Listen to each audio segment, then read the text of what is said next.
Welcome back to another episode of the Trauma Queen podcast. I am your host, Jessica Alla. And in today's episode, we are going to be talking about energetics and why energetics is such an important part of the trauma healing process. So when I say that trauma healing needs to include energy work, what I'm actually saying is that there are two things that need to happen. As the therapist, I need to be connecting into you on an energetic level. So we're going to go a little bit today into quantum physics, and we're going to be talking about something called witnessing. But I also need to be able to shift your energy or shift the emotions or the energy in motion. Emotions are just energy in motion. I need to be able to connect in with you in order to shift those on an energetic level.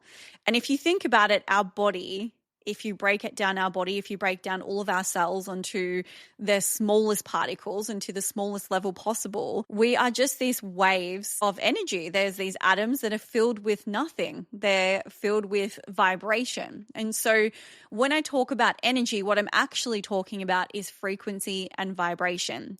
And if your entire body is made up of energy, then when I'm going to be working with you as a person, whether it is on a somatic level, a subconscious level, processing memories, purging emotions, I need to also be able to work with the energy that has created those issues. I believe that energy healing is just as important to the mind and the body or somatics. I believe that energy healing is just as, if not more important than any other element to trauma healing, not because on its own it's important, but because you need it intertwined throughout all other methods of healing in order to actually accelerate the results of the healing. And what I mean when I say that is that somatics or memory processing or subconscious belief work is powerful, but what's even more powerful is when someone who is tapped into the quantum field is energetically witnessing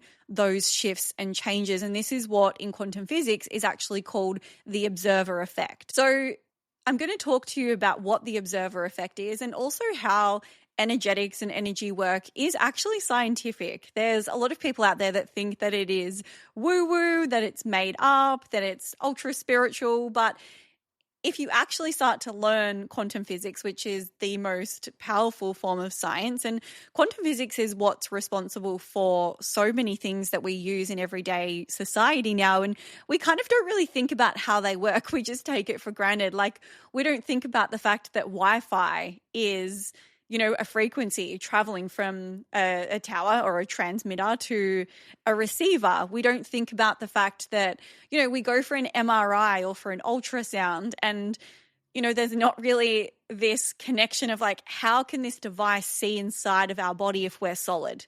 And not many people are actually really thinking about so many of these things. Electricity, there are so many modern day technologies that would not be physically possible for us to have if there wasn't this understanding and discovery of quantum physics. So quantum physics has now proven that everything in the entire universe is just made up of energy, not just the things that we see around us, but also us and our bodies.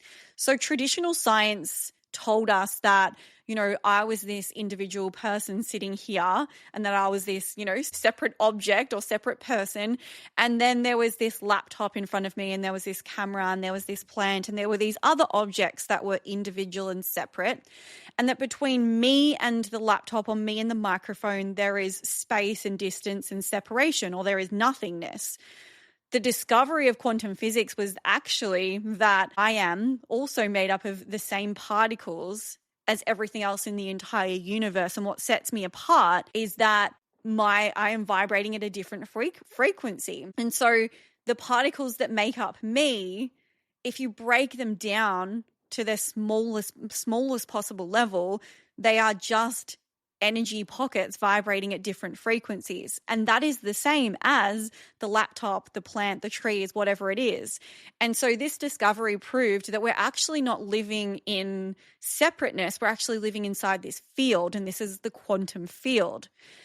So all of a sudden, there's actually no space or distance between me and any of these objects or any other people. We're actually all connected to this field. And why this is so important when it comes to healing is that understanding that I am a part of that field and that you're a part of that field, actually, once I know how to activate the certain parts of my brain that allow me to tap into the field, once I learn how to tap into that field, I can actually connect with you on an energetic level, which means that when we go to like traditional therapy, we've got this therapist who's sitting there who believes that we are two separate beings. What happens is they only then answer or ask you questions based off what they think that they should ask you from their own perception, from their own training. The difference working with an Aaruka therapist and working with someone who also understands energy is, yes, we've got the knowledge and the understanding of trauma and subconscious beliefs and all of those things, but we're also actually tapped in specifically to you and your energy, which means that when you tell us that everything's okay, we can feel that it's not because we're tapped into your energy. We can actually feel your emotions. And this is where, you know, things like psychics and mediums and things like that seem really woo-woo, they're actually just tapping into a field where there is energy, there is information, and they're actually accessing different information. It's kind of like society is all set on, you know, the same radio station receiving the same information. These people have tapped into a different radio station and they're receiving a different message, and they're receiving it potentially in a different way. Some of them see, hear, feel, know, but they're basically just picking up a new and different frequency. And it's not woo-woo. It's been proven time and time again scientifically. It can now be measured. So the importance here for me when it comes to trauma healing is that I'm not just going to be asking you what the textbook told me to ask you and, you know, the questions that I'm supposed to ask you. I'm going to be asking you the questions that I intuitively feel guided to ask you based off what your body and your energy is telling me, because I'm tapped in and I've tapped you in, which is why we take you into the correct brainwave. I can then feel what you're feeling and have those intuitive messages to know where to guide that session. So the second part to this is the observer effect. And the observer effect is really cool. It's basically, there was this experiment that was done. And this experiment was that these scientists shot these particles out of this machine to look at the pattern that they would make on this wall. And what they discovered is that when they shot out these particles, the particles just formed a wave-like sort of pattern. And when they weren't being observed, the particles just were nothing. They were just existing in this kind of wave-like pattern. Once a person was then witnessing the experiment and the person had an expectation of what was going to happen with those particles, the particles started to behave and move in the way that the person observing them thought that they were going to behave. Then they did this experiment and they got somebody else to observe with a different intention, and the particles then behaved in the way that that person thought that the particles were going to behave. And what they discovered with this experiment was that particles, which is what we're made up of, our entire bodies are made up of, everything in the universe is made up of this, are behaving in the way that we're expecting them to behave. And this really hit home for me because it really does answer on an energetic level what's happening with our subconscious mind. Because if your subconscious mind is programmed to say, you know, I'm unworthy and life is awful and everything is scary, that's what you're going to perceive in the world around you. And it kind of makes sense now on an energetic level how we could both be looking at the same thing and I can see something terrifying and the person next to me can see something beautiful. The lens with which we're seeing that through is, yes, our perception, but what makes up that perception and those visuals and that experience is the energetic field. And so once we start to believe enough in our mind that something is true, we experience it over and over and over because we're creating that reality on an energetic level. We're tuned into that radio station. We're tuned into that frequency. The other really important thing is that if you think about it in terms of I can observe I can observe particles moving and changing. And when I observe them, they change the way that they function. I started to think, well, what happened if I was the observer of my clients having a rapid change and a rapid shift? What if I could tap into their energy and I could control the particles that make up this person? And all of a sudden I could tap into that and I could watch that pain leaving them. I could watch and observe those emotions leaving them, those beliefs, those words leaving them. I could watch them processing those memories and have conviction and knowing that it's done. What would happen then if I was so sure that I was observing those particles doing that? Would I be able to then influence that person's healing and that person's results? And spoiler alert, it works. But because we're tapping in to the quantum field, we're tapping in on an energetic level, we're becoming the witness for you. And this is why you can absolutely be the witness for yourself, but having somebody witnessing for you and having that person watch you transform, watch those beliefs leave you, watch that trauma be processed, and have this conviction and this knowing that it's done and that it's shifted and that it's moved is one of the, I feel like I shouldn't even be saying this on this podcast because it's like one of those magical secrets that all of us know and that all of us can do. But I want you to know this because it's so important to understand how, the subconscious work is amazing, and I could get you to put you into hypnosis or into a theta brainwave and get you to shift those beliefs. But when I witness that for you, and when I'm a part of that and I see it happen and I'm like, those beliefs, I can see them. They're leaving her. They've left her. They're gone. They're gone now. And I know in myself that they're gone.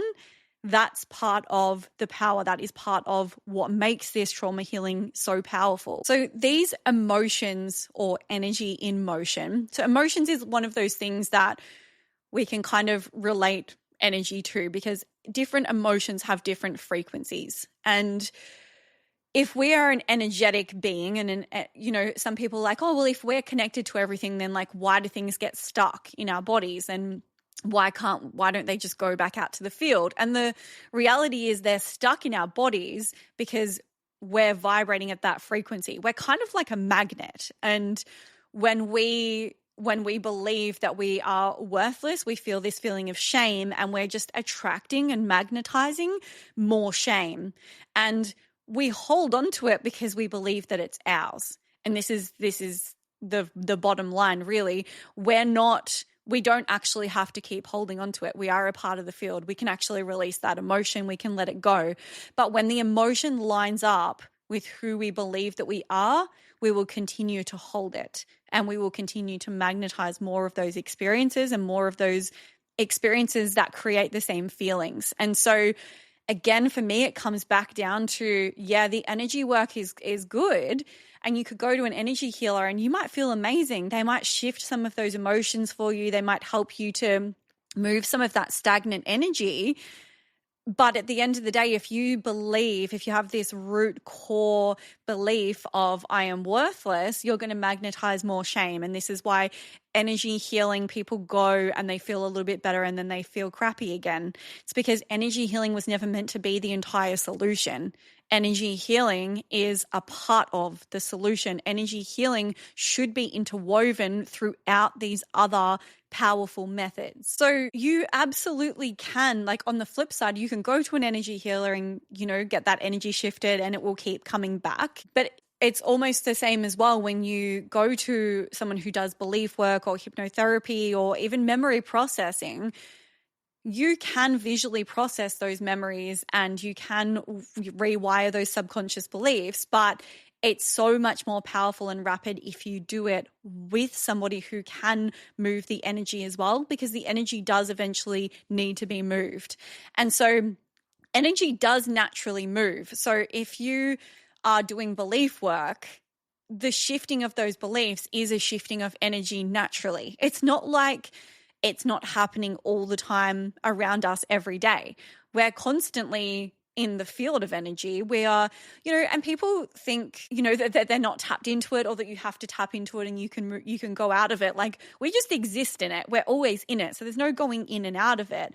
And this explains why, you can be around somebody and then you can leave feeling heavier because you've actually taken on their energy. And I'm sure everyone can relate to somebody who, every time you're around them, you feel like you take on their stuff and you feel heavier or sad. And other people, through their words and actions, which are also energy, can influence your energy. They can bring your energy down.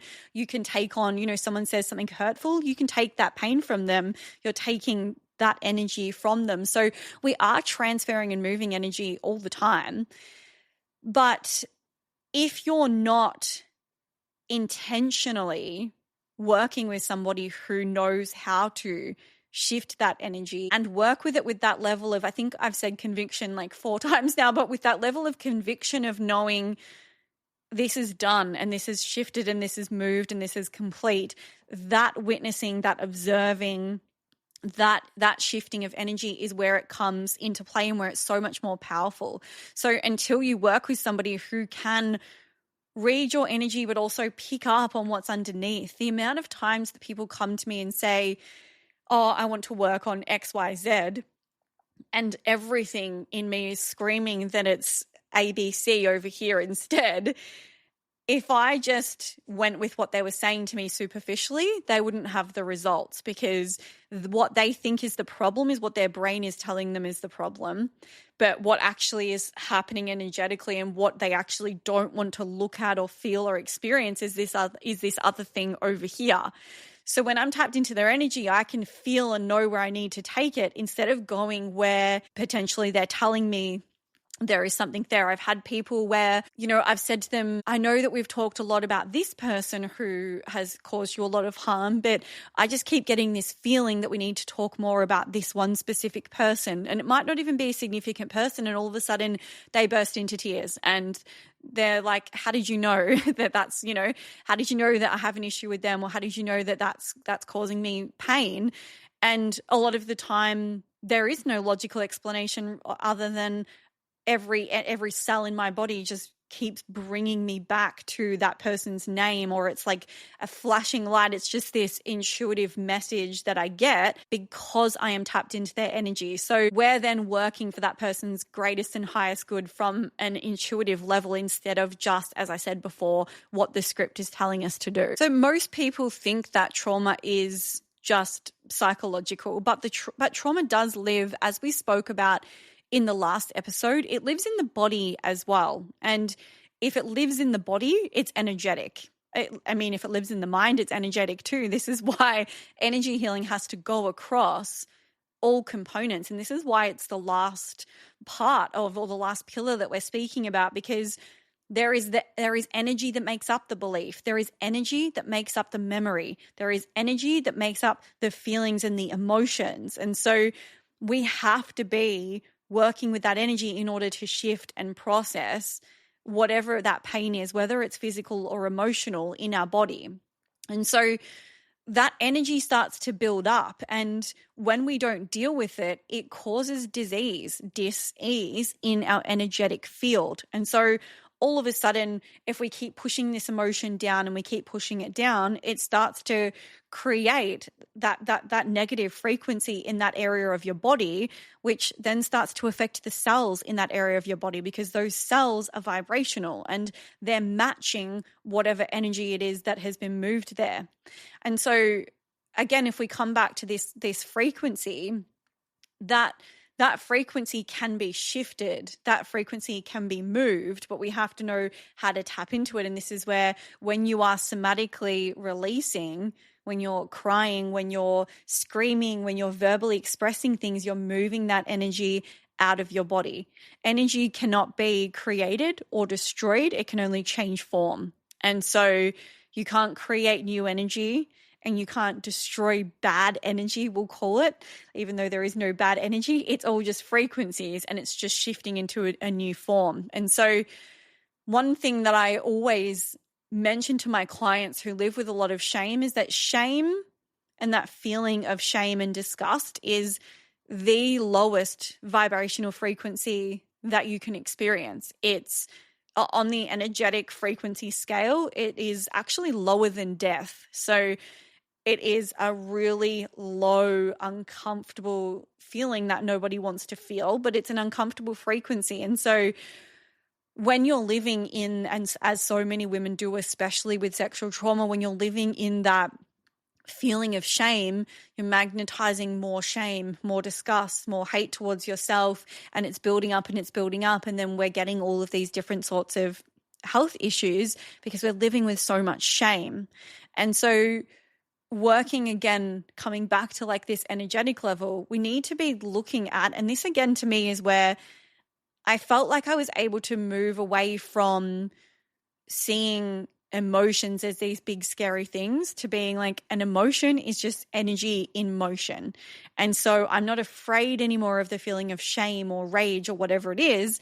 I see it as an energetic frequency that's stuck in my body that's wanting to come up and out. And it's going to go out into the field and it's going to be transformed into fire or whatever, the sunshine, whatever you want to call it. Like we're going to send it out into the field and transform it. And so all of a sudden, it's not as scary when you start to actually think about what it is on a scientific level. It can't actually hurt you. It's a frequency. It can't actually harm you. It's your perception of what it means that harms you, because you take the feeling and you feel a feeling that is a human feeling like shame, and you attach meaning to it. Well, there's something wrong with me. I'm worthless. I'm disgusting. I hate myself. Those thoughts and those meanings are what causes you more suffering. It's not the actual feeling itself. So once we can get comfortable with shifting that feeling and not attaching so much meaning to it, we're actually able to then transcend it and to shift it. But we also have to, as I mentioned in the subconscious episode, we have to shift those subconscious beliefs too, because there is so much energy holding those beliefs in place. And there's all these experiences that you have that are made up of the same frequency of shame. They've all got to go together and they've got to shift together on a somatic level, on a subconscious level, but also all of that on an energetic level. So it really is this key element that just ties everything in together. This is why so many women feel drained, why they still suffer, why they feel off after so many years of talk therapy. One, because they're not going into the subconscious, they're not processing memories, but they're also not understanding who they are at an energetic level. Like they are so in their identity, they're not realizing we're actually a part of the field. And this is where people think that it is woo-woo or spiritual, is that who we are, if you actually break it down, we're just consciousness. Like there is nothing about us that makes us us when we strip back enough of those layers. We are the witness. So we are a part of this field. And I actually find this quite comforting because it's like we're all one and the same. We're all part of the field. We all are the universe. We are all creator. We are all, whatever you want to call it, we are a part of that and we are an expression of that. And so it kind of helps you to zoom out a little bit, because it's like, if I'm Jess and Jess has been through all of this horrific stuff and Jess suffers and Jess has had pain and Jess has had this trauma and that trauma, that's a really heavy place to live. Whereas if I'm like the human version of me who's experienced all of this, but on an energetic level, I'm just part of everything else, and that energy can move it through me and shift and transform, that feels so much lighter than attaching to my identity or attaching my identity to the things that I've experienced. Energy healing, as I've mentioned, it is such an integral part to Aaruka and to this method because of this witnessing element, because we're witnessing the changes, in the act of witnessing is allowing us to shift, to experience on your behalf the shifting of those beliefs, the processing of those memories, the movement of those emotions. Without energy healing, without this ability to connect intuitively to our client, without the ability to observe and witness those changes, I don't believe that this method of trauma healing would be as powerful. I think as humans, we need someone to witness us. We need someone to witness our pain. We need someone to witness it leaving. And yes, we can be our own witness, but I do believe that it is so much more powerful when somebody else is that witness for you. And this is why each of the women that are in the online trauma clinic have been trained so deeply in energetics and in energy healing and in quantum physics, so that they understand fully how to tap into that quantum field, how to activate their pineal gland, how to tune in through their heart, how to connect to that quantum field in the most rapid and deep way, so that they can work with you from an intuitive place. For me, energy healing has been really powerful because it was one of the first things that I actually studied and learned, and I understood it deeply very quickly. There was a lot of people who I was studying with at the time that couldn't quite understand the concept of quantum physics and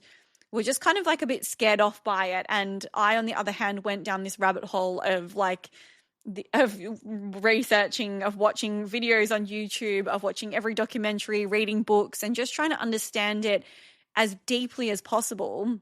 And so I was always from the very beginning tapped into the energetic side of things, but it actually wasn't until later on in my healing journey that I realized just how important that actually was, because I was actually able to tap into this guidance that so many people don't have. And so for me, energy healing also has actually allowed me to, as I mentioned before, zoom out and realize this connection to something greater, something bigger. And it's kind of helped me go through those darker stages, because there's always this kind of fallback of, okay, well, Jess experienced that, but I'm not Jess. I'm consciousness. I'm part of the entire universe. And it kind of allows you to, it's almost like, it's almost like a healthy dissociation, or maybe not so healthy. I actually realized quite a few years ago when I had women enrolling into the Aaruka Therapy certification that all of these women who'd been through heaps of trauma were picking up the quantum physics and the connection and tapping into the quantum field like it was just breathing for them. Like they understood it, they could do it, they could tap in. And I was like, I wonder why these women are so much more powerful, like why they're so much more tapped in. And what I eventually discovered myself, or had this kind of light bulb moment, was that dissociation is the same process. When something really traumatic is happening and you know, in so many trauma survivors' words, you leave your body.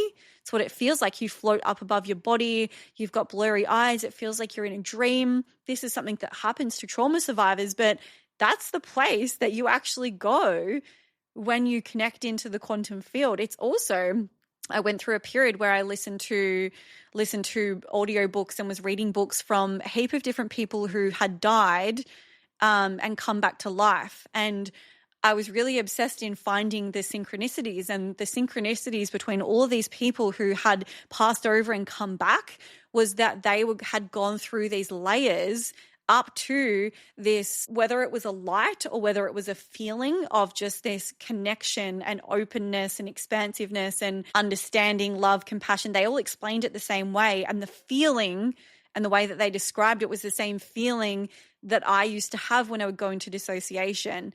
And it was the same feeling that I would have when I would tap into the quantum field. And I realized it's all the same place. And so again, this was like a light bulb moment for me as how people can connect with spirits, because they're connecting with spirits that are in that place because they're tapping into it, they're tuning into it. And so I realized that these women who had chronic dissociation, and they hated that they had chronic dissociation because they were like, I want to be alive. I want to feel alive. I want to be human. They didn't want to be all like groggy and zoned out and checked out. But when it actually came to them being able to heal, they were such powerful healers because they knew that pathway. It's like they had created this really well-walked pathway to consciousness, to connecting into the quantum field. And it's because it's the same process. It's the same feeling. It's the same route. And so many women that have been through unimaginable complex trauma make the best healers because they just get it, as well as the fact that they can understand, they can feel people's suffering. They know what it's like to suffer. They have high empathy. they've got all of these traits, but they have this ability to tap in, and it just comes so naturally. And I found that to be such a blessing, because I think there can be so many negatives to having an entire childhood / life of complex, intense trauma. It's a blessing when you come out the other side, because you're like, I actually created this really powerful gift where I can tap in. And so if you're listening and you're thinking, that's me and I dissociate all the time, maybe you're born to be a healer. Maybe you're born to do this work. Maybe you'll find that tapping in comes so easily to you. So if you're nervous, or if you're maybe a little bit skeptical about energy healing, first I would encourage you to research it. Like, research quantum physics. I talk about it in Triggered to Thriving in some of those, I think it's part 4 and part 5. We start to look at what quantum physics is, what energy is. There's like visuals there for you. I go so much deeper into this subject and really explain what it is and how to tap into it. But the first thing that you can really do is start to increase your intuition, start to tap into your intuition and your inner knowing, because we all have this inner knowing that we often can push down and forget about, but we have this inner knowing, we have this intuition. And so even putting energy healing aside, starting to tap into and trust your intuition on the smaller things allows it to get louder and louder for the bigger things. And again, if you feel like you are so far removed from your intuition, you just don't even know if it's there anymore, this Triggered to Thriving would be the perfect program for you, because I have meditations in there specifically designed to strengthen your intuition. I have meditations in there designed for you to tap into the quantum field. Actually, almost every meditation from the very beginning of the series actually takes you through the meditation that taps you into the quantum field. So I incorporate that all throughout the series naturally already. So I would encourage you to jump in there, have a bit of a research, have a bit of a look. But yeah, start to research, like, how does Wi-Fi work? How does an MRI machine work? How does an ultrasound machine work? How does a radio station work? How does anything, technology focused work? And start to understand that it actually really is a part of our physical / energetic world, because everything that we see as physical is actually energy, made up of energy. So thank you for listening today. I've kind of just really briefed over what is such a complex and deep conversation. So if you're just sitting there so confused, not really able to understand, or you're just really kind of struggling to grasp these concepts, again, I go so much deeper into it in Triggered to Thriving. So I do suggest you jump in there. And if you have any questions, you can reach out to me. I'm always open to receiving your questions. If you've loved this episode, and if you want to keep listening to this podcast and you want me to keep it direct and to the point and ad-free, I would love it if you could please like, subscribe, rate it if possible, whichever platform you're listening on. It would be so greatly appreciated. And I will see you in the next episode.